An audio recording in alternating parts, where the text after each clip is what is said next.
Shalom, shalom, bienvenidos nuevamente a este espacio de preguntas y respuestas sobre temas de interés no ágida. En esta oportunidad tenemos una pregunta que está muy relacionada al mes que estamos transcurriendo, que es el mes de Elul. Este mes es un mes muy importante dentro del calendario hebreo, el calendario universal, ya que es el último mes del año y que nos introduce y nos prepara para iniciar un año realmente bueno y dulce, como solemos desearnos dentro del pueblo judío. Y si bien el tema de hoy no es Rosh Hashanah, ese tema lo vamos a desarrollar en otro video con ayuda de Dios en poco tiempo, pero estamos en la previa, estamos en el mes de Elul, que es de alguna manera la llave para abrir la puerta a todas las bendiciones y todo lo bueno para el año próximo. Este mes de Elul es en el calendario hebreo un mes relacionado a la Teshuvá, al retorno sincero a Dios, al Creador, donde nos preparamos para el día de Rosh Hashanah, que es Yom Adin, el día del juicio, donde el Creador evalúa todas las acciones de la persona de este año que estamos terminando, y en base a nuestra acción durante el transcurso de este año se decide nuestro año próximo, cómo va a ser el año que vamos a vivir. Como dicen los sabios, quién va a ir para la vida, quién para lo contrario, quién para salud, quién para lo contrario, quién para sustento, para abundancia, quién para lo contrario, etc. Todas las circunstancias de la vida de la persona se van a definir, se definen cada año en el día de Rosh Hashanah. Y para llegar a este día de juicio tenemos una previa, tenemos el mes de Elul, que es donde evaluamos nuestra conducta, evaluamos el año que estamos terminando, vemos las cosas que hicimos mal, las tratamos de reparar, vemos aquello que teníamos que hacer y no hicimos y tratamos de compensar esas cuestiones faltantes y llegar al día de Rosh Hashanah, al día del juicio, con méritos en la mano, con el mérito de nuestra teshuvá, de nuestro retorno y de nuestra enmienda, de corregir nuestras acciones equívocas. Y dentro de todas las diferentes aristas que tiene este mes, que está vinculado especialmente, como dijimos, a la teshuvá, hay un instrumento que la Torá menciona, que es el shofar, que es en este caso tengo un cuerno de carnero, que puede ser de otro animal también, pero este es el que tengo yo en este lugar, que es un cuerno de carnero, que es un instrumento de viento, donde uno sopla y saca un sonido muy especial, un sonido muy característico. Hay diferentes sones, diferentes sonidos que se pueden sacar de este instrumento. Y precisamente vamos a hablar sobre el shofar y su vinculación, si es que la hay, con los noágidas, y al revés, cuál debería ser la aproximación de los noágidas con el shofar, ya que en la Torá encontramos una mitzvah, un precepto de tocar el shofar precisamente en el día de Rosh Hashanah. Pero vamos a ir a la pregunta y vamos a responder y explayarnos en los diferentes temas relacionados al shofar dentro de la pregunta. Dice la pregunta que nos envía Alexander. Saludos cordiales desde El Salvador. Mi nombre es Alexander y tengo la siguiente consulta. Quiero comprar un shofar y al ser que es un instrumento cuyo sonido es tan poderoso espiritualmente hablando, quisiera saber cuál es la mejor opción. ¿Cuáles son las especificaciones que tengo que considerar al momento de adquirir este instrumento? He visto que hay diferentes modelos, más grandes, más pequeños, más curvos, más rectos, con accesorios de metal pintados, con sonidos más graves, más agudos. Es verdad, hay muchísima variedad en el mercado, incluso, ahora vamos a hablar, pero incluso hay de plástico, símil un cuerno real. Hoy que estamos en una generación donde hay muchas réplicas de todo. Bueno, hay de todo en el mercado. Realmente es difícil elegir un buen shofar y saber cuál es el más indicado para la persona que lo tiene que tocar en todo caso. Sigue la pregunta. Si me puede guiar para elegir el modelo más adecuado para generar un sonido que me eleve espiritualmente cuando lo toque durante mis rezos, le agradecería muchísimo. Quedo a la espera de su respuesta. Bueno, esa es la pregunta. El planteo tiene diferentes temas. Está la pregunta técnica, que es a la que apunta la pregunta, y la parte técnica está bien planteada, de que al momento de comprar un shofar hay muchas leyes que hay que tener en cuenta, leyes que la Torá establece con respecto al shofar para que sea kasher, sea apto para cumplir la mitzvah, el precepto de tocar el shofar en Rosh Hashanah. Y la parte técnica está bien, pero hay otros temas que están dados por sentado en la pregunta y que son realmente los que quiero esclarecer. La cuestión técnica es real, hay mucho en el mercado y hay que saber comprar un shofar para no comprar algo equivocado, que no sirva, que no sea kasher, que no sea apto, pero hay muchas otras preguntas de fondo sobre esta pregunta general. Así que vamos a ir por parte, vamos a empezar a desmenuzar, a fragmentar la pregunta para poder a esclarecer esta cuestión. Entonces, la primera cuestión que vemos acá en la pregunta es que se da por sentado que el shofar tiene un poderoso sonido espiritualmente hablando. Que el shofar, el sonido de este instrumento, tiene en sí mismo un poder espiritual, se le atribuye un poder espiritual. Entiendo que la persona que nos está consultando es una persona que no judía, que habrá incursionado en alguno de los tantos grupos que lamentablemente hoy existen en el mundo de personas no judías. No vamos a juzgar la intención con la que lo hacen, pero que se encuentran dentro de grupos pseudo judíos, grupos de gente no judía que toma elementos judaicos, elementos de preceptos, de mitzvot, que toma libros judíos, que toma temas judíos y los trata de implementar a su manera, de forma autodidacta, pero lamentablemente, en la mayoría de los casos, de forma muy errada. Y el shofar es una de las cosas más utilizadas en estos grupos y que es algo que han tomado y se han apoderado de este instrumento y le han atribuido definiciones y virtudes que son realmente incorrectas. Entonces, esta pregunta destila un poco esto, la involucración seguramente con estos grupos, y tenemos que poner las cosas en claro. El shofar, en sí mismo, el instrumento como instrumento, no es un instrumento mágico. Y aquí es donde viene el primer punto complicado de esto, que en estos grupos se suele tomar a toda la iconografía judía, a toda la iconografía de la Torá, a todos los símbolos de la Torá y del judaísmo, con un pensamiento mágico. Y la Torá no habla de magia, de hecho la Torá prohíbe la magia y nos aleja del pensamiento mágico. Entonces, este tipo de pensamiento, de especulaciones, de consideraciones sobre cuestiones de Torá con un pensamiento mágico, no son correctas y llevan a un error absoluto y a un camino equivocado para la persona. Entonces, lo primero que tenemos que descartar es la cuestión del sonido mágico del shofar como algo que espiritualmente va a generar una cosa mágica. Realmente no funciona así.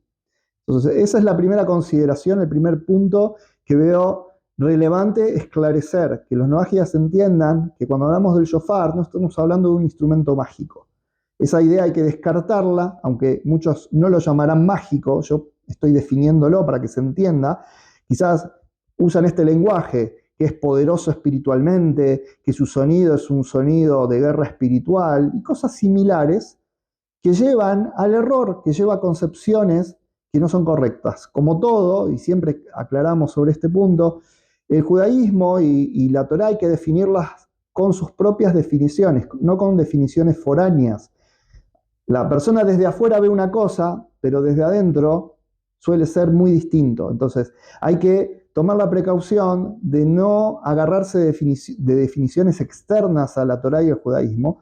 Y, en todo caso, cuando uno quiere saber un tema y quiere saber cómo es algo dentro del mundo de la Torá y dentro del judaísmo, y en este caso dentro del noajismo, uno tiene que consultar a las fuentes judías, a las fuentes milenarias. Está todo en la Torá, está todo en los libros, está todo en los textos que nos legaron los sabios y también en la boca de los sabios de nuestra generación. Para eso están los rabinos, que son los profesionales que se han formado en la Torá para poder responder sobre temas judaicos. Alguien que no tiene esa formación no puede responder. Es como alguien que quizás curiosea, investiga textos de medicina y quiere responder sobre temas de medicina. Que hayas leído un libro de medicina no te convierte en médico. Que hayas leído un libro de Torá no te convierte en rabino. Entonces, cuando uno necesita esclarecer temas que tienen que ver con la Torá, tiene que ir a las autoridades competentes. Entonces, primer punto que vamos a esclarecer es que el shofar no es un instrumento mágico, el shofar no tiene una virtud especial al momento de tocar porque simplemente lo toco, sino que el shofar representa un elemento que en el mejor de los casos puede convertirse en un elemento de mitzvah, en un instrumento que se puede tocar para cumplir una mitzvah, un precepto. Primer punto. Segundo punto, y no menor, que el precepto de tocar el shofar es únicamente para el pueblo judío. En la Torá encontramos bien claro que Dios ordena al pueblo judío, al pueblo de Israel, tocar el shofar en el día de Rosh Hashanah. La Torá lo llama Yom Teruah, el día para tocar el shofar, para hacer sonar el shofar. Entonces, la mitzvah, el precepto consiste en oír la voz del shofar, ni siquiera en tocar el shofar. El precepto es oír el shofar, y de hecho la bendición que decimos antes de tocar el shofar es la bendición lishmoa kol shofar, que tenemos el precepto de escuchar la voz del shofar, no tocarlo. Por eso una persona, un judío, puede tocar el shofar para otra persona y la persona que escucha cumple con su obligación, no necesita tocarlo personalmente. Ahora, el precepto es para el pueblo judío, no es para las naciones. Las naciones tienen 7 preceptos que hablamos en muchas otras oportunidades, en nuestras clases, en los videos que difundimos, en los materiales. En general hablamos mucho del concepto de los 7 preceptos que aplican a toda la humanidad, como se los conoce en las fuentes judías tradicionales, los Sheva Mitzvot Libenei Noach, los 7 preceptos para los hijos de Noach, es decir, para toda la humanidad. Que nada tienen que ver estos preceptos con tocar un shofar. Los preceptos que componen el código Noágida, el código de leyes que aplica a los hijos de Noach, a toda la humanidad, básicamente tienen que ver con ética y moral. Es un código ético-moral que aplica a toda la humanidad, que no tiene que ver con rituales, liturgias, sino que tiene que ver con una forma de conducta, quizás basado o representado en el versículo del profeta que dice: ser humano, ¿qué es lo que Dios pide de vos? Solamente que hagas rectitud, justicia, que te conduzcas en el camino de la rectitud y de la justicia. Eso es lo que pide Dios de la persona, en general. Después hay detalles. Para cada uno, al pueblo judío, Dios le dio preceptos adicionales, porque tiene un rol específico, pero en general, la base de todo es que Dios espera del ser humano una conducta recta, ética, moral. Y el código Noagia es eso, un código que tiene que ver con leyes conductuales de la vida, no con leyes rituales, con leyes, si se quiere, religiosas. Son leyes de la vida práctica. No robar, no asesinar, no comer la parte de un animal vivo, respetar a los seres vivos, procurar el bienestar del ecosistema, etc. Así que, segundo punto súper importante para esclarecer es que ningún no ágida, ningún no judío tiene la obligación ni de tocar ni de escuchar el sonido del shofar. No existe tal obligación, y por lo tanto, si no hay una obligación y no hay un precepto, tampoco hay algo especial en el instrumento o hay un motivo para que el no ágida se compre un shofar y quiera tocar el shofar o quiera escuchar el shofar. En realidad no lo hay. Después vamos a ver, ¿hay algo malo en que un noagia quizás se compre un shofar o escuche el sonido del shofar o quiera tocar el shofar? realmente tampoco, si lo hace desapegado a ideas idolátricas y al pensamiento mágico, no tiene un efecto negativo ni tampoco positivo. Quizás hay otra arista del shofar que es más vinculante a los noágidas, que ahora la vamos a desarrollar. Entonces, el segundo punto, dijimos, no es una mitzvah, no es un precepto para los no judíos, sino solamente para el pueblo judío. Por otro lado, en estos grupos donde los no judíos suelen tocar el shofar, como acá la misma pregunta nos habla sobre elegir el mejor shofar para que tenga el mejor sonido, para que me eleve espiritualmente cuando lo toque durante mis rezos. Estos grupos suelen tocar el shofar en cualquier momento, de día, de noche, todos los días del año, Shabbat, el día sábado, el día que el Creador estableció para el pueblo judío como un día de cese del trabajo, de descanso, para conectarse con el Creador. Y así durante todo el calendario sin un patrón y sin una reglamentación. Lo tocan cuando quieren. Y tercer punto a destacar es que el shofar únicamente constituye una mitzvah para el pueblo judío cuando en Rosh Hashanah, que es donde la Torá indicó que hay que tocarlo. Después existe costumbre de tocarlo en otros momentos del año, y precisamente el mes de Elul, por eso decía que esta pregunta tiene que ver con este mes. El mes de Elul, que es el mes de la Teshuvá, es un momento donde también en el pueblo judío se acostumbra tocar el shofar, pero no es mitzvah. Está claro que esto no es una ley de la Torá. Esto es una costumbre, una buena costumbre. ¿Por qué? Por otra característica que tiene el shofar. Dentro de las leyes del shofar, para que un shofar sea kasher, sea apto, no solamente está regulado el sonido del shofar, sino que también está regulada la parte visual, la estética del shofar, cómo se ve el shofar. Y de ahí aprendemos que con respecto al shofar, está plasmado en la ley judía, hay dos esferas, dos ámbitos. Está la parte auditiva y está la parte visual, la parte estética. Y ambas están reguladas. ¿Por qué? Porque la parte visual también es muy importante. Y si se quiere, lo importante del shofar es el mensaje que transmite a través de su sonido y a través de su imagen. Y no el sonido en sí, sino lo que me recuerda, lo que me evoca el shofar. Tanto en el sonido, tanto en la imagen. Entonces, por eso es lindo hablar, quizás en español se sirva la palabra, el término muy bien, de la iconografía. Un icono es una imagen que me representa un concepto, que me representa algo. El icono en sí no es lo importante, es lo que representa. Ahora, al momento de escuchar el shofar o de ver un shofar, si uno no tiene el concepto, no tiene el mensaje que me quiere transmitir, que me quiere recordar el shofar, uno no puede aprovechar el sonido del shofar. El shofar me recuerda un concepto, me recuerda una realidad, me recuerda una verdad del mundo espiritual, de mi vida, de mi existencia. Así funciona en el pueblo judío. Nos recuerda a nosotros algo, recuerda al Creador algo. Es un instrumento que sirve para evocar ciertos mensajes. Y el mensaje principal, general, global, es el mensaje de la Teshuvá, del retorno al Creador, de volver al Creador. El Rambam, en su Código de Leyes, habla sobre el shofar y la función, y una de las funciones es un llamado a despertar. Es la voz que nos insta a despertar, como diciendo, dormilones, despierten de su sueño. Es momento de retornar al Creador, es momento de volver al Creador. Entonces, la primera función que tiene el shofar es la de un llamado a retornar, a regresar a la teshuvá. Pero necesitamos tener no solo el continente, sino el contenido.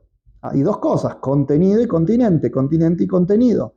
Necesitamos ambas cosas, no solo el aparato, no solo el shofar, sino el mensaje. Ahora, el mensaje del shofar también en varias dimensiones puede ser aplicable al no ágida. hay un mensaje detrás del shofar para los noajidas.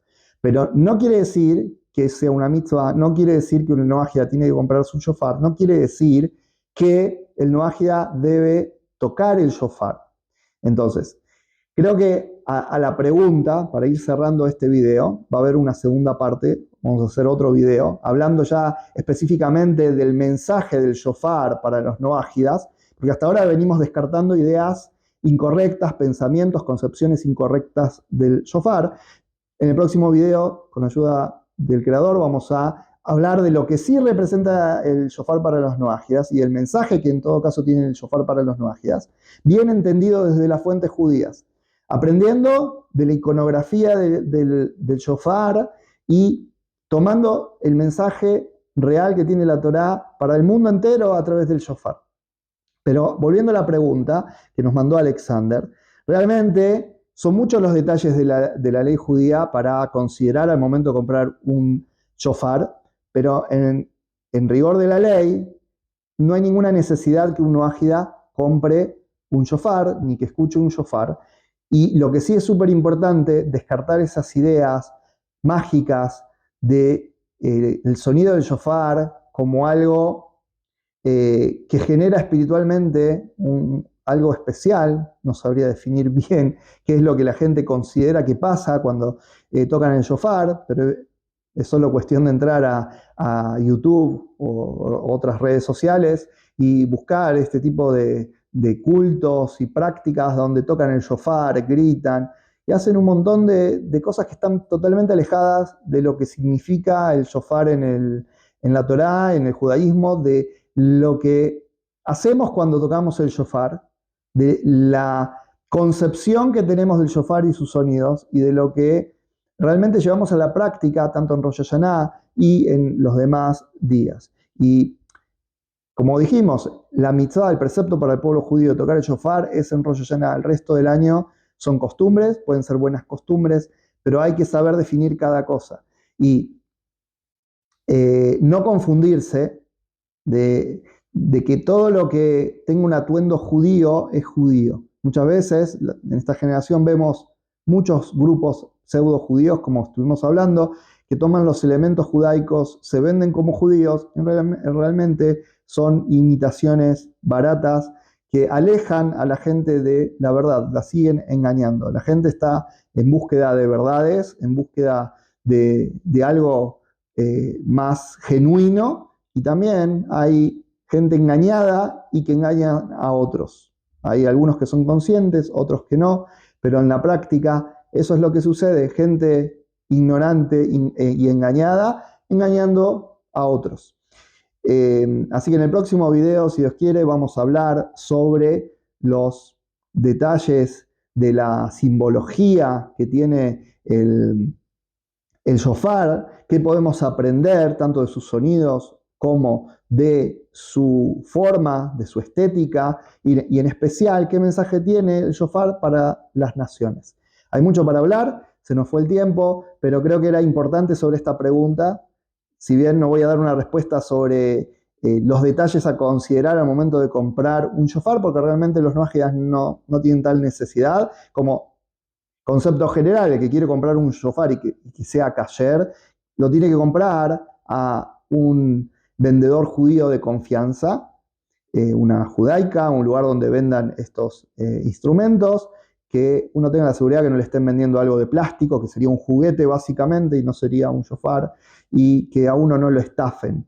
Después, con respecto a la elección en sí misma dentro de los diferentes modelos, tipos que hay, es una cuestión del mundo de las leyes judías que tiene que ver con la gente judía que tiene que comprar un shofar. No es necesario que los noajidas incursionen, se metan en ese mundo, porque no es algo relevante. En todo caso, lo relevante es lo que vamos a estudiar en el próximo video, que tiene que ver con el mensaje. El mensaje sí es relevante. Lo que el shofar nos quiere decir, su iconografía, eso sí es relevante para todos. Así que bueno, será hasta el próximo video. Shalom, shalom. Siempre deseándoles lo mejor, éxitos y bendiciones en todo.